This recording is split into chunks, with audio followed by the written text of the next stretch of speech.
Hijo mío, no menosprecies la instrucción de tu padre. Escuchen. Sí, hijo mío, no menosprecies el entrenamiento de tu padre, ni menosprecies, o sea, la dirección de tu madre. Wow, ¿qué es eso? ¿Dónde está eso? Está en el libro de Proverbios, en el capítulo 1, cuando el rey Salomón, quien es conocido desde el pensamiento judío y cristiano como el hombre más sabio que ha existido. Tenemos que aclararlo, ¿verdad? Porque decimos el hombre más sabio del mundo, pero no es así. Los seres humanos creamos absolutos. Tenemos que celebrar la Navidad, diría alguien. Bueno, hay medio mundo que no la celebra. Entonces, ¿qué hacemos con ellos? Son aburridos. No encuentran una semana para compartir en familia. No, se llaman culturas y tradiciones que cada uno va celebrando. Y las culturas se vuelven creencias y las creencias nos poseen, se adueñan de nosotros y después se vuelven vitales, principios de vida, se vuelven sentencias inamovibles. Si no estoy mal, en algunos países como España celebran más el día 6, el día que vienen unos reyesitos, que el día en que se celebra lo que se conoce como la Navidad. Sin embargo, como estamos en un mundo libre, en un mundo donde la relación es personal con Dios, todos nosotros lo que hacemos es buscar qué es lo que le agrada a Dios y conducirse de acuerdo a ese postulado. El manual de instrucciones nos enseña muy bien que ya nosotros no somos. Dice Pablo en las cartas a los colosenses eso. ¿Cómo ustedes, habiendo nacido de nuevo, todavía viven en ese discurso de días, de comidas, de fiestas, de reposos, de circunstancias? Ustedes ya son libres, ustedes ya están por encima del bien y del mal. No hay días santos, no hay actividades santas. Son santos que viven días y que hacen actividades. Es lo que el apóstol Pablo nos quiere enseñar. Dice, ¿cómo ustedes se someten a rudimentos por mandamientos, doctrinas, culturas, tradiciones? Sean libres, es lo que dice Pablo. Es más, dice, ya no hay esclavo, ya no hay libre, ya no hay hombre, ya no hay mujer, no hay diferencia, porque estamos en el nivel de la divinidad. Así que en este mensaje de Cristo tan poderoso, a los amigos que están viendo estos videos y que nos da mucho gusto que lo hagan y que algunos se están adhiriendo al canal, también les damos una bienvenida y les contamos que vamos a seguir en este año 2023 haciendo actividad, información, contenido de las escrituras, haciendo relevante, más vigente que nunca, el mensaje de las escrituras. Más relevante que nunca, ¿por qué? Porque es un manual para transformar esta sociedad. Lastimosamente, ni la ciencia, ni la academia, ni la psicología, ni ninguno de los grandes entes que mueven a la humanidad tuvieron en cuenta los postulados ni la pedagogía de Cristo, que venía a resolver la problemática del hombre desde dos dimensiones, desde poder estar en la dimensión de Dios, que es la eternidad, pero además aprender a llevarnos a nosotros mismos. Sí, Adán y Eva dijeron, nosotros podemos lidiar con nuestros deseos.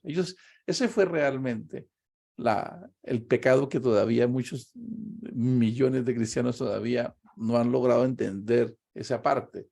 Bueno, voy a incluirme en ese grupo. Es un poco complejo entenderlo, pero que es importante que tengamos en cuenta que todo aquello en lo que Adán y Eva no quisieron continuar es en que Dios fuera el conducto regular de sus sentidos. Ellos dijeron, no, nosotros podemos con nuestros sentidos. Y eso hizo que el hombre quedara en una exaltada percepción de lo sensual. ¿Se dan cuenta? Que apenas ellos pasan a esa dimensión, se dan cuenta que estaban desnudos, antes no. Y entonces vienen esos tres enemigos poderosos que han sido los tres haces de este sistema. Los deseos de la carne, donde está todo lo que es fornea, todo lo que tiene que ver con lo sensual, con la sexualidad. Ahí la humanidad está perdiendo el round. El segundo, todo lo que tiene que ver con el poder, adueñarme, coger, controlar, avasallar, lo que sea por yo tener el control y el poder. Y tres, la vanagloria de la vida. qué bien lo haces. Mira quién ganó el partido. Mira qué piernas tan lindas. Mira cómo conduce. Mira ese balón, cómo lo juega. Mira, mira, mira. Eso es la vanagloria de la vida. Cosas efímeras que pasan. Y en eso la humanidad ha venido haciendo su identidad, su grandeza. Cuando Dios nos envía a que pongamos siempre nuestra mirada en Él. Claro que nosotros podemos identificar y disfrutar las cosas, todas esas cosas que les acabo de mencionar. Dios nos las ha dado y están en el orden. Por eso crea la familia. La sexualidad y el placer fue creado por Dios para los hogares, para las familias, para los matrimonios. También el que el hombre pueda adquirir sus cosas, claro que sí. El que trabaja diligente es prosperado, así lo dice. Y al que honra, honra. Pero lo que nos enseña es que esa no sea nuestra prioridad, porque todo pasará. Así es. Ustedes recuerdan a aquel hombre, ay, alma, come y bebe, y ya lo lograste todo. No te alcanzas a gastar este dinero en vida. Y la voz divina le dice, necio, no entendiste el propósito de la vida. Esta noche vienen a pedir tu alma. ¿Y en dónde quedará contabilizado eso en lo cual gastaste tu vida? Jesús intentó muchas veces que nosotros entráramos en conciencia cuando dice, donde quiera que esté tu tesoro, allí estará tu corazón.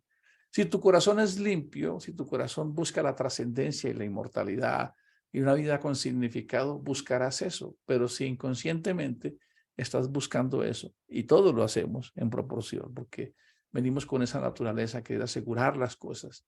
Pero Él nos dice, ustedes deben sobreponerse a eso porque el reino de los cielos, lo dice 2 veces, una vez no es ni comida ni bebida, ni es de los bienes que posea el hombre. Pero si los tienes, fabuloso. Seguramente como el buen samaritano podrás invertir en los necesitados. Este mensaje de las Escrituras a los amigos que nos están escuchando no es un mensaje de religión, es un mensaje para la vida práctica, como lo hemos visto más de una vez. Todas las enseñanzas, los mandamientos tienen que ver justamente de cómo yo, los primeros, cuando ustedes lo leen, los 10 mandamientos que dio Dios, los primeros tienen que ver en relación con Dios, con mi fidelidad, y los otros 5 tienen que ver con mi relación con el prójimo. ¿Cómo les parece? Son normas de convivencia. Entonces, eso se perdió y convertimos esto en una religión. Pero cuando profundizamos en la Escritura, nos damos cuenta que sí existe una solución para este mundo. Sí la existe. Claro, hay en el ambiente una doctrina que dice que ya no hay nada que hacer por este mundo, porque este mundo está perdido, porque este mundo está corrompido, porque no hay nada que hacer. Y hace unos días les mencioné esto mismo. Desde que vino Cristo han pasado 2000 años y entonces como eso se le colocó en la mente a todos los cristianos, pues los cristianos han venido cediendo sus espacios. No porque sean pues algo a que sean superiores como humanos, sino que simplemente asumimos una identidad, que es la identidad de aplicar las enseñanzas de Cristo en nuestra vida. Y le conviene a las familias y a los hogares que Cristo reine, porque sus instrucciones básicas son, aprendan de mí que soy manso y humilde, aprendan a manejar el ego, a escuchar, a comportarse, a tratar al otro como a superior. Y esas 4 cositas que les acabo de mencionar han sido el talón de Aquiles hasta de los matrimonios. Por eso se desbaratan, porque no se saben escuchar, porque no controlamos nuestros egos, porque somos narcisistas y queremos que todo lo que haya a nuestro alrededor sea para beneficio nuestro. El mensaje de Cristo contempla todas las áreas de la vida del ser humano, la psicología, la psiquiatría, las neurociencias, las familias, el liderazgo, todas esas ideologías que han venido surgiendo con el tiempo, el coaching, el mentoring, todo lo que el ser humano se ha inventado, la PNL, la programación neurolingüística, todo eso está embebido, está inmerso en las Escrituras. Eso ya estaba ahí escrito para que nosotros lo colocáramos en práctica. Y el gran desafío de esta sociedad, de cada ser humano, es lidiar consigo mismo. Y ahí nos encontramos con una montaña casi insuperable. Cuando decimos que ese verso de Mateo que dice que si tuvieres fe como un grano de mostaza, tú le dirías a esa montaña, muévete y ella se moverá. No podemos ser tan ingenuos porque todavía nadie ha movido la montaña. era un hebraísmo, era una cultura que se había creado como cuando en Colombia pudiésemos decir, mira, y contrató al abogado tal, no pierde ni un pleito. En esa época habían unas personas que eran expertas en remover conflictos, en resolver, entonces lo llamaban removedores de montañas de conflictos. Es decir, nosotros podemos remover todos estos conflictos sociales que tenemos, pero no hemos sido capaces ni siquiera de lidiar con nosotros mismos, de gestionar nuestras emociones. Somos prisioneros de nuestras emociones. Y el ser humano que no sea capaz de hacer una revolución en su ser interior, difícilmente puede impactar su entorno. Por eso las enseñanzas de Jesús rompen todos los esquemas de la parte cognitiva, de la parte conductual, de la parte emocional. Cuando los humanos gritamos, él callaba. Cuando los humanos hablan, cuando nosotros debemos callar por vergüenza, por forma, él hablaba, rompió todos los esquemas, aprendió a gestionar sus emociones, aprendió a convivir con la traición, aprendió a amar a aquel que no estaba de acuerdo con él, a amar a su enemigo. Él rompe la psicología del ser humano y ese pedagogo siempre ha estado ahí y nos hemos ido tras el humanismo, nos hemos ido tras la filosofía, tras la ciencia. Cuando hoy muchos de nosotros que éramos quizás, como dice Pablo, no los mejores, algunos de esos tremendos expertos en pecar, en vivir en una vida desordenada, hemos sido encontrados por él. Y esta filosofía de vida, que el evangelio, que tiene muchas definiciones, realmente es la vida que se lleva. Entonces, nosotros no vamos a poder impactar ni siquiera nuestra vida ni la de nuestro entorno si no aplicamos este manual de instrucciones. Yo puedo pensar que Dios va a intervenir en todo lo que yo voy a hacer, o puedo pensar que ya intervino. ¿Con cuál te quedarías mejor? Tú no te quedas pensando cuando tienes una semillita que si la siembras y la pones en tierra, tú no empiezas a decir que brote, que Dios intervenga. No, porque ya hay una ley que Él estableció. Por eso cuando Él muere en la cruz, se abre un derroche, una compuerta de oportunidades y de bendiciones. Y hay un cristiano que podrá ser pobre, y hay un cristiano que podrá ser medianamente acomodado, y habrá un cristiano que podrá ser millonario. Eso va a depender de su humanidad, de su forma de creer y de pensar, y de qué tan diligente que es. A veces hacemos de la fe una filosofía mística y nos olvidamos de los consejos del rey Salomón. Como dice él, ¿has visto a un hombre diligente en su trabajo? Delante de los reyes se sentará. La mano diligente será preparada, será prosperada. Vigila tus ganados en la mañana y en la tarde. El hombre sabio llena su casa de tesoros. Creemos que aceptar a Cristo es una garantía, como si tuviésemos una lámpara de Aladino a la que frotamos y que suceden cosas. Eso no tiene una teología estructurada, porque el primer ejemplo que desbarata ese mito está en el siglo I, cuando estaban todavía los 12 los 12 apóstoles estaban ahí pensando que Cristo regresaba a los 15 días y crearon un asistencialismo social, un comedor comunitario donde nadie producía, sino que se gastaron todo el dinero y a los 3 meses estaban viviendo una hambruna. Nadie habla de eso, ¿verdad? Pero por allá ustedes ven al apóstol Pablo en 2 de Corintios diciéndole a los corintios que inviertan en esa iglesia que está en Jerusalén, que están pasando una gran necesidad, que si ellos sembraron lo espiritual en ellos, ahora ellos siembren lo material. Ustedes ven al apóstol Pablo haciendo siempre, es necesario ir a Roma para ir a llevarles esta ofrenda, perdón, a Jerusalén, es necesario que pase para ir a llevarles este fruto. No se habla de que la iglesia del siglo I, siendo la más consagrada, siendo la iglesia que pudiésemos interpretar que tuviesen todas las bendiciones, cometió muchos errores de administración de este mundo físico. Cuando estaban vendiendo las riquezas, cuando se presentaron problemas por esa asistencia que había, entonces dijeron, se presentaron conflictos, las viudas griegas, que a mí no me dan comida, que a mis hijos no le dan farina, que no le dan el tarrito de leche. Entonces los consagrados del siglo I dijeron, eso que lo administre cualquiera, nosotros nos dedicamos al ayuno, a la oración y a la predicación. Y en 3 meses tenían una crisis social colosal. Eso sucede aunque seamos espirituales.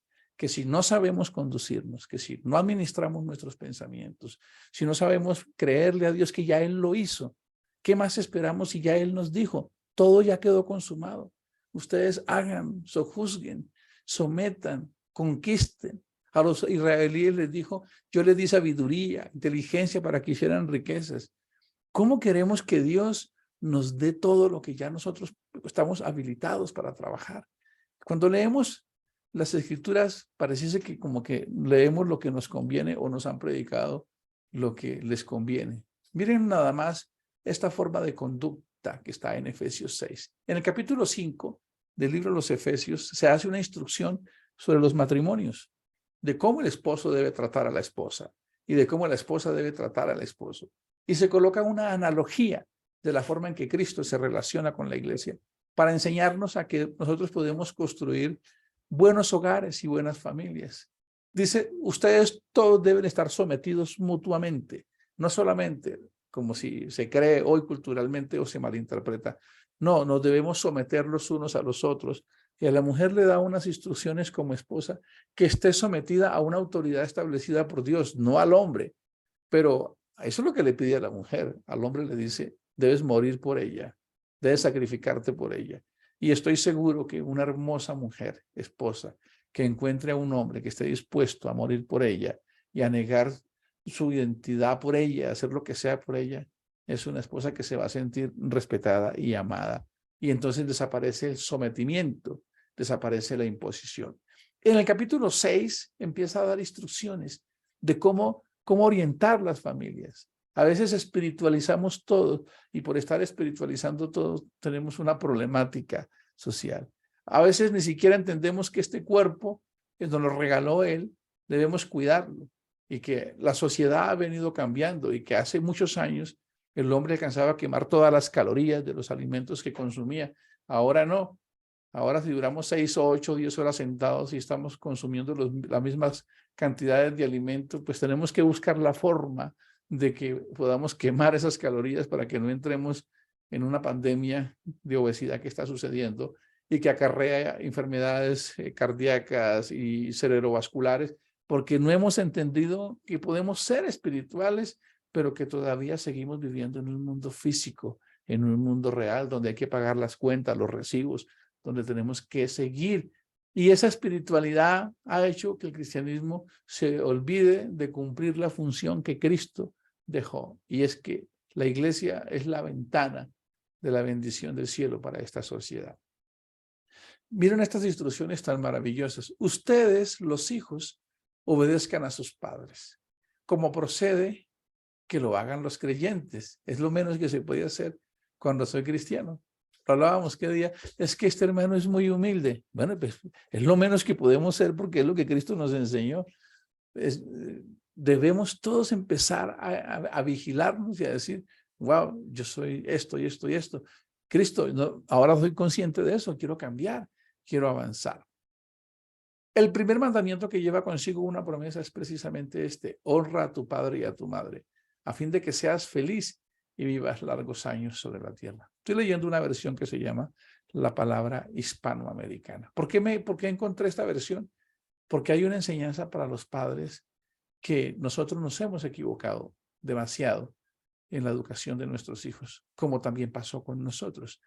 Si han escuchado la expresión, es que a mí nadie me enseñó a ser un padre. Nos casamos y nadie nos enseñó a ser esposos, pues porque nos privaron de este manual. Esto lleva 4.500 años de escrito y siempre he estado acá. Siempre. Disfruta de tu esposa, de la compañera de tu juventud. El escritor, aquel profeta que dice, Dios aborrece el repudio, el hombre que repudia a su mujer para el divorcio. Todas estas instrucciones han estado aquí, están escritas en la palabra del Señor. Pero si no la queremos reconocer ni aplicar, pues es una especie de suicidio social, porque siempre ha estado acá. Miren esto tan maravilloso. Hijos, o sea, cuando el hijo pierde la autoridad a los padres, ya no hay nada que hacer. No, cuidado, lo regañas mucho, cuidado, lo corriges mucho, porque de pronto se deprime. Cuidado tal cosa, pues además ustedes no pueden decidir sobre sus hijos. Perdimos una sociedad que saca a Dios, que desbarata las bases sociales, es una sociedad que va al oscurantismo. Es una especie de suicidio social porque al final hay una quimera, hay un grito desesperado dentro de nosotros que nos dice que algo va mal, pero ¿cómo irnos en contra del sistema, verdad? Mientras sean felices, es una expresión que está muy en boga. Entonces, da las instrucciones para que los hijos vivan de acuerdo a la voluntad de Dios con sus padres. Pero miren lo que dice de los padres. Ustedes, los padres, no hagan de sus hijos unos resentidos. ¡Wow!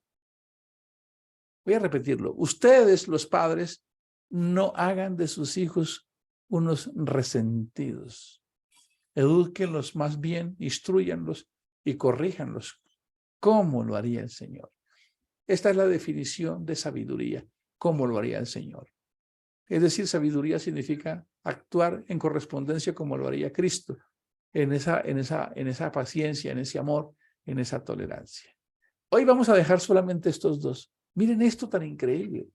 Hice un recuento que en el capítulo 5 él está dando instrucciones a la sociedad para que esa célula llamada la familia se pueda permanecer. Dios diseñó el modelo de la familia nuclear donde los hijos necesitan la asistencia emocional del padre y de la madre. Nosotros desarrollamos a plenitud nuestra identidad cuando hay una familia nuclear, cuando estamos en un núcleo de padre y madre, se da una completidad, algo completo, total. Por eso cuando ustedes leen Proverbios dice, hijos, como empezamos, no menosprecies la instrucción de tu padre ni la dirección de tu madre. Cuando se rompe ese esquema y falta alguno de los dos o está distorsionado la calidad del afecto y del amor, el niño desarrolla una psicología frágil y es una sociedad que, como lo acabamos de ver, si en el esquema tradicional el padre puede hacer de su hijo un hijo resentido, imaginémonos, porque aquí lo está diciendo, mire cómo dicen, ustedes los padres, es decir, ustedes deben construir una sociedad, son ustedes los responsables de hacer que en sus casas se tejan los destinos de una sociedad que es plena, que va en avance, pero no está sucediendo eso. Cada día nos damos cuenta. Y las grandes escuelas, permítame hago aquí un paréntesis, de administración ya lo percibieron, que en los próximos años se avecina una crisis de liderazgo para dirigir las empresas y las naciones. Necesitamos volver a este manual que está aquí escrito, que nos sirve a construir realmente la familia, la sociedad, lo que Dios quiso desde el principio. Nos vemos mañana. Bendiciones para todos. La paz del Señor.